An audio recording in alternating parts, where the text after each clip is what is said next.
Bear down, guys. I'm going to ask a question today, which some of you are not going to like. You're not going to like it because you like Matt Eberflus. I like Matt Eberflus, but is Matt Eberflus a loser? Is he just not that good a head coach? And by the way, Matt Eberflus is an upstanding man of great moral character. He is probably your best friend in life. He is probably somebody that you, that I, that we would all get along with, have a great time with, cook out with, etc., etc., live a great life being friends with. But when it comes to coaching a football team, then the question of the day is Matt Eberflus just a loser? And I've got some data to back that up. Now, if you like this type of content, make sure you hit the like button. If you hate this type of content because you don't like the reality of the situation with the Chicago Bears right now, or if you're looking at, you want to blame everybody else, you want to blame Tyreek Stevenson for mental errors towards the end of the game, if you want to blame anybody else, you want to blame Shane Waldron for Doug Kramer, whatever it is, then hit the unlike button. Let me know that. But listen, let's kick it off. Let's talk about it. And you let me know what you... Before you make that determination, however, listen to the data. All right, guys. Last night, the Bears fell to the Washington Commanders 18-15 in a game that ended with a Hail Mary. Is this about the Hail Mary? Well, it is in part because Hail Marys don't happen to good teams who are focused and perform at a high level. Hail Marys rarely, I should say, happen to those people. They do happen to teams that are not prepared, not equipped, that don't put the right players in the right positions for success. And that's what this game is about. It's about putting your players in positions to win. Now, do you feel that Matt Eberflus has done that through his whole career in Chicago? And by that, let's not limit it to the players. Let's also put it in place the coaches. What has Matt Eberflus done as far as coaches? There was one holdover from the team last year in the coaching department, and that was Chris Morgan, who is the offensive line coach. And guys, you let me know, what do you think of the offensive line for the last 3 years for the Chicago Bears? Is it fixed? Was it better last year? Was it better the year before? How good is it this year? Like, where are we at? You tell me. And then answer the question, is Matt Eberflus a winner or is Matt Eberflus a loser at picking an offensive line coach? Just let me know. Then we're going to talk about it a little more, but let that sink in for just a moment. 18-15 in a Hail Mary, but it wasn't the Hail Mary. It was this over here. Caleb Williams, 10 of 24. DeAndre Swift, great game, by the way. DeAndre Swift finally coming alive. But let's really focus on what matters here. DeAndre Swift had 2 big plays. Okay, after 2 big plays, the rest of it was a little bit normal and not above average in any way. The Bears were struggling, did make a couple of nice little breaks. I believe that there were 2 carries that he had, one for 56 yards for a touchdown, and then another one for about 20 yards that gave him, otherwise he had 16 carries for 40 yards. Let that sink in. That's about 2 yards a carry. Now look, you do have to include all of the runs. You do have to include all of that, but just bear that in mind as we work our way through this. But, let's focus on Caleb Williams. You have a guy who's going against the other guy who was the number 2 pick in the draft. The entirety of your scheme should be to allow your quarterback to excel above the second rated quarterback. You took these guys, and you made the decision here that Caleb Williams was the better option than Jaden Daniels. Is he? Ultimately, I think the answer to that is I don't have a problem with Caleb Williams. I think Caleb Williams has really redeemed himself and been a pretty good guy. Now, I don't like 10 of 24. I will never say that that's very good. But let's go back to, what is the problem? Are we running for our lives because Chris Morgan can't coach an offensive line and can't get them to play at a high level with consistency? Let's talk Kiran Emagaji. Let's talk about him not being ready, but being forced into the game by decisions being made that don't favor this quarterback having a great season. He's running for his life too many times. The pocket is collapsing too quickly, not giving him an opportunity. And it's not Kiran. It's not Kiran. It's the entire team not coming together and not creating a wall to give him what he needs. And the wide receivers, they're creating separation. Cole Kmet, he's doing a great job, fantastic job. Let me break that down as well. In Cole Kmet's 1 catch off of 1 target. Let us sink in for just a moment here how catastrophically bad this play calling has been. 3 receptions off of 6 targets. That's not a good ratio. That's 50%. DJ Moore, same thing. That's not a good ratio. 2 catches off of 7 targets. That's crazy. This is insanity. And by the way, let me also point out that Gerald Everett, I'm not making this up, Gerald Everett, which we clearly see at this point, is inferior to Cole Kmet. Gerald Everett had more targets than Cole Kmet. So it means that we're not going out of our way to get our playmakers involved in the game, because we are in many ways enamored with DeAndre Swift, who got 18 carries, Rome Odunze, DJ Moore, they got as many carries as Roschon Johnson. Does this sound to you like a team that's built for winning? Does it? Or does it sound like somebody who is a loser, who makes decisions like this, who hires people who makes decisions like this?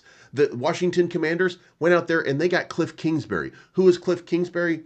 He's the guy who was the offensive coordinator for Caleb Williams. He also has a relationship with Jaden Daniels. Do you know who he also has relationships with? He's had relationships with Baker Mayfield, who is now starring in Tampa Bay. Kyler Murray, who's now starring in Arizona. This guy is what you would call a quarterback whisperer. And guess what? We went out and we got the guy who's not a quarterback whisperer. We got Shane Waldron, who likes to run 2 tight end sets in the passing game, not the running game. And by the way, this is no disrespect to Shane Waldron. I'm sure that he is capable and that he's trying to feel out this team and figure out the best path forward. But let's remember this. Now, let's also say this. Good coach teams don't have moments like Tyreek Stevenson standing in the back in the end zone, shit-talking the fans while the game is going on. And you guys have seen the video. I don't need to show you the video. But Tyreek Stevenson felt comfortable enough with his head coach to blah, blah, blah, blah, blah with the fans and jaw with another player,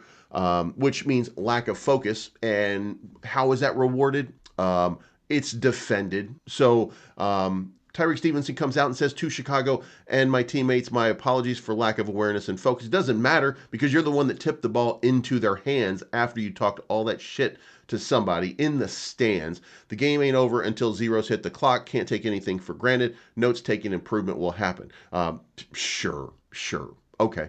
And then Matt Eberflus says, it comes down to the last play, and we've practiced that play 100 times we've been here. Yeah, you always practice. It's not practice where you have a problem. It's the actual games where you come unprepared. Let me point this out one more time. Or if I didn't, let's do it now. 2 for 12 on third down efficiency, 0 on fourth downs, and when you had the ball going into the end zone, you had the ball on the 1 yard line. Who do you hand it to? Not a running back. You hand it to Doug Kramer. Are you kidding me? Like, is this the decision making of a winner? Again, it's a great family man. It's a beacon of the community. He's a stand-up guy. But is this a winner on the football field? Doug Kramer getting the ball to punch it in? It's not the Super Bowl. It's not crazy, willy-nilly, silly plays. You have Roschon Johnson, your actual power back in the backfield. You got Doug Kramer potentially blocking for him. You've got Caleb Williams, who is now marching the team down the field. You're starting to feel it with Caleb Williams. So who's your options? Caleb Williams to Rome, throw the ball up, let him get it. DJ Moore, throw the ball up, let him get it. Keenan Allen, throw the ball up, let him get it. You got these guys. You got Cole Kmet, who got 1 target.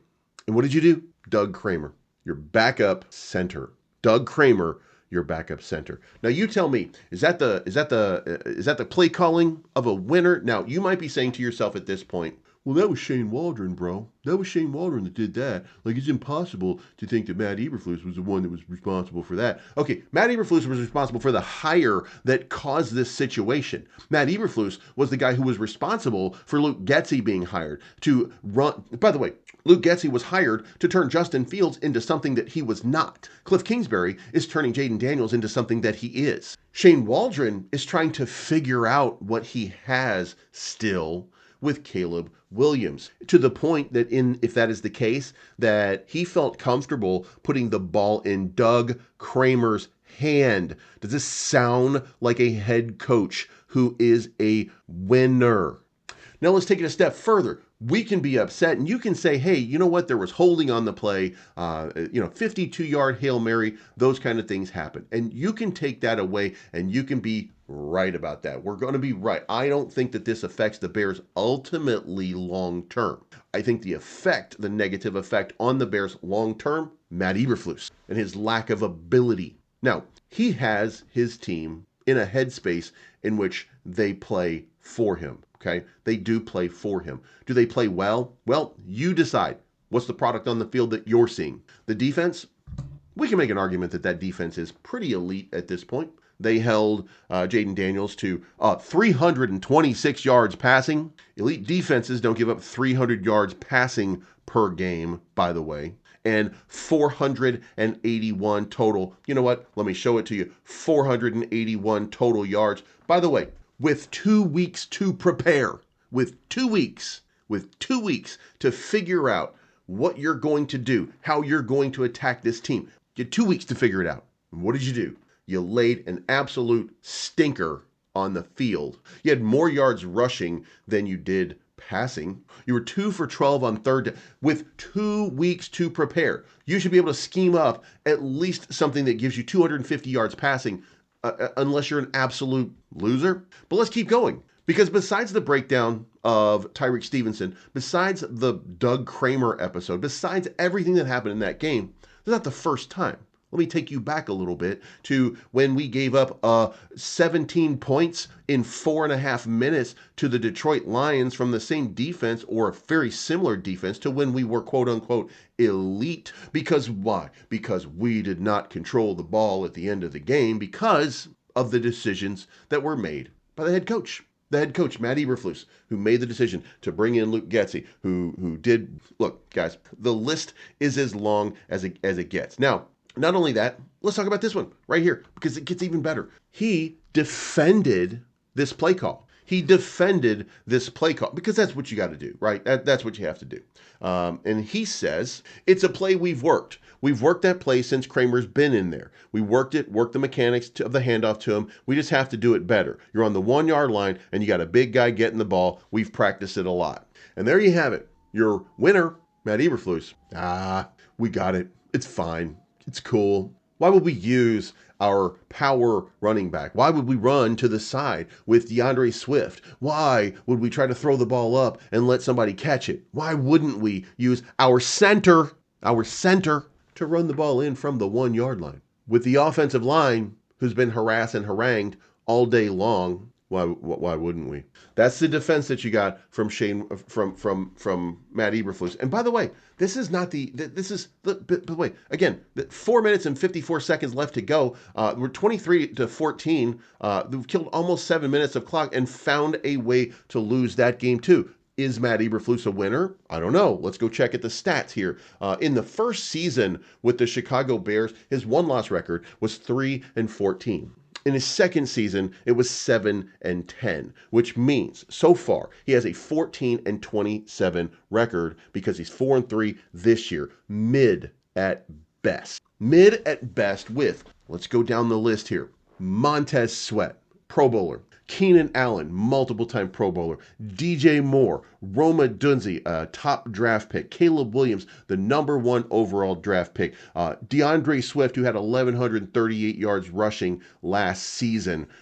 We went out and got Kevin Byard. We have Jalen Johnson, largely considered to be the best cornerback in the league. Tyreek Stevenson, an up-and-comer. And by the way, again, this is no testament, but he was clearly out of sorts and not into the game in the way that he should have been yesterday. And that's the head coach who's supposed to get his ass into the game and focused on what matters and not use it as a learning experience. You're supposed to assume that your players are going to do shit like that, and you prevent them from doing it by keeping them motivated. May I point out Dan Quinn? He had his players locked in, focused, and motivated. You know why? Because that was the number 1 overall pick, and his team had the number 2 overall pick. And you know what he did? He used that as motivation. He got his team motivated, and guess what? They proved the Bears wrong. Again, I love Caleb Williams, but he proved the Bears wrong in this game. Now, he found motivation. He found inspiration. He made his team play. That's a winner.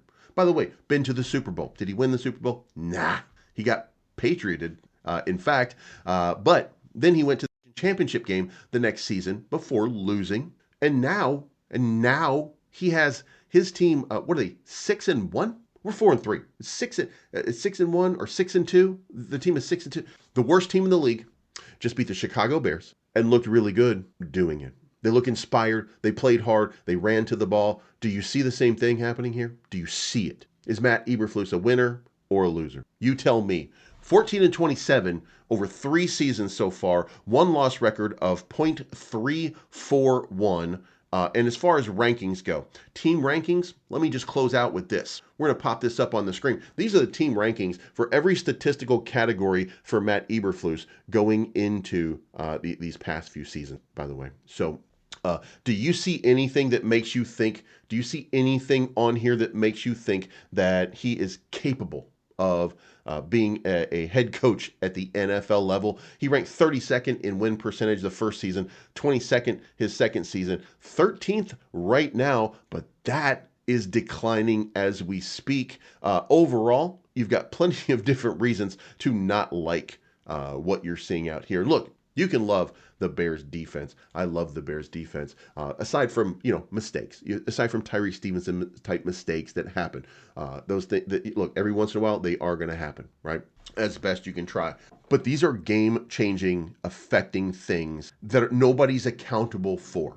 Nobody's accountable for. So you answer me the simple question. Matt Eberflus, is he a winner or is he just a loser? Let me know what you think in the comments down below. And remember to bear down. And we'll see how this season goes. We are better than we were last year. At this point last season, we were 2-5. Today, we're 4-3. So when I'm ranting about this, I'm not ranting because I don't think that the team is improved. I don't think that the coach is improved. And that is the biggest problem with the Chicago Bears. And if Ryan Poles can't fix it, Ryan Poles has to go too. Thanks a lot. Again, leave your message down below, and we'll talk again soon.